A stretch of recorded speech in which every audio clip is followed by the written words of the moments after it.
দেখবো যে জাভা প্রোগ্রামের সংগঠন, জাভা প্রোগ্রামের কীভাবে রান করতে হয়। জাভা প্রোগ্রামে একটা পাবলিক ক্লাস থাকে, পাবলিক, তারপরে এই কিওয়ার্ড, ক্লাস কিওয়ার্ড, তারপরে আমি ভ্যালিড নেম দিতে হবে, কি ক্লাসের নাম যে সেকেন্ড ব্র্যাকেট দিয়ে শুরু হবে ক্লাসের, আর সেকেন্ড বা এই সেকেন্ড ব্র্যাকেট দিয়ে শেষ হবে। আমরা একটা প্রোগ্রামের ভিতর লিখি, আমরা একটা এই যে স্টেটমেন্টগুলো, এই বর্ণনাগুলো আমরা কী বলি এখানে না লিখে যদি বই থেকে একটা যদি আমরা প্রোগ্রামে লিখি তাহলে কি হবে।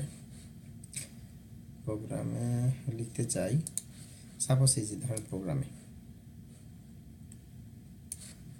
লিখে আমরা কী আলোচনা করতে চেয়েছিলাম, জাভা প্রোগ্রামের স্ট্রাকচারটা, তাই তো।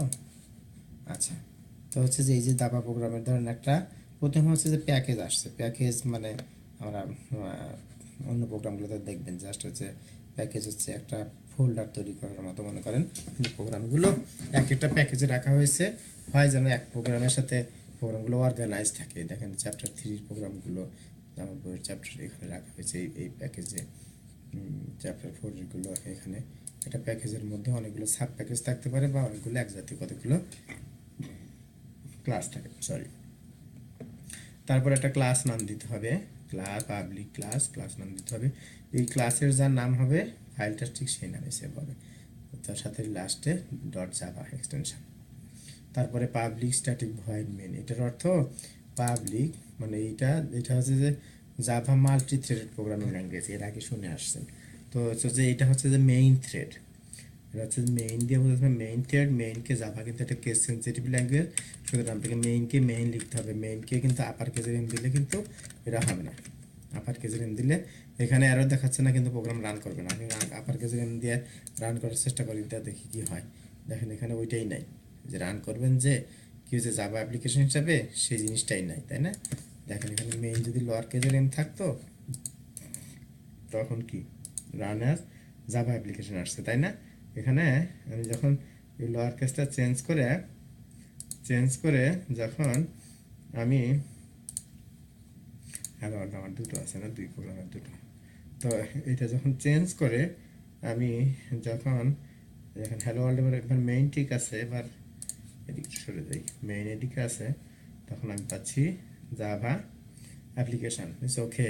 বাট আমি যদি মেইনের একটা আইটা যদি আপার কেসের আই দিই তখন দেখেন তো কি পাই, তখন আমার রান কনফিগারেশন রান করার অপশনই নাই। দ্যাট মিনস এটা একটা পূর্ণাঙ্গ প্রোগ্রাম না, এখানে মেইন থ্রেড নাই, এখানে রান করবে না।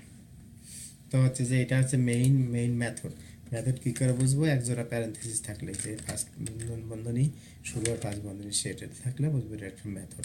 তো মেইন মেথড হচ্ছে যে জাভার মেইন স্টার্টিং পয়েন্ট। হ্যাঁ, এখন জাভা পাবলিক মানে এই মেইন থ্রেডটাকে যে কোনো জায়গা থেকে কল করা যায়। পাবলিক এটার পরে এখন বুঝবেন যখন মেথড সম্পর্কে যাবেন 9 নম্বর অধ্যায় গেলে, ওদিকে গেলে তখন ভালো বুঝবেন।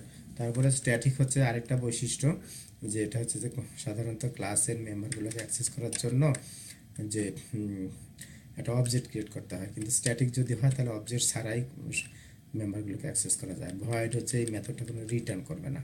মেইন হচ্ছে মেথডের নাম, স্ট্রিং হচ্ছে যে এটা হচ্ছে আর্গুমেন্ট টাইপের ভেরিয়েবল নেবে, স্ট্রিং হচ্ছে যে আর্গুমেন্ট টাইপের ভেরিয়েবল নেবে। এটা হচ্ছে যে আর্গুমেন্ট একটা দেখেন প্রোগ্রাম আছে, প্রোগ্রামটা এখানে কমান্ড লাইন আর্গুমেন্ট প্রোগ্রাম দেখাবো, এই মানে শেষের দিকে একটা প্রোগ্রাম আছে। এখানে হচ্ছে যে এই মেইন মেথডের শুরু এখানে 6 নম্বর লাইন, আর মেইন মেথডের শেষ হচ্ছে যে এই লাইনটা। আর এগুলো বাদ দিই তাহলে জিনিসগুলো আমার সোজা আসে।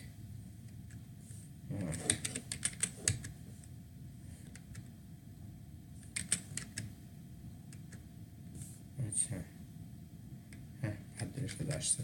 এখন যদি এই কি বলে, এটা হচ্ছে মেইন মেথডের শেষ, দেখছেন না এখানে কার্সর নিলে এইখানে এই যে 6 নম্বর লাইন এখানে একটা হাইলাইট হয়েছে ছোট্ট করে, মানে এটা ওটার পেয়ার। এখন এভাবে এখানে যদি আমি নেই কার্সর, তাহলে এই যে দেখবেন 4 নম্বর লাইনে ওখানে হচ্ছে জি হয়েছে।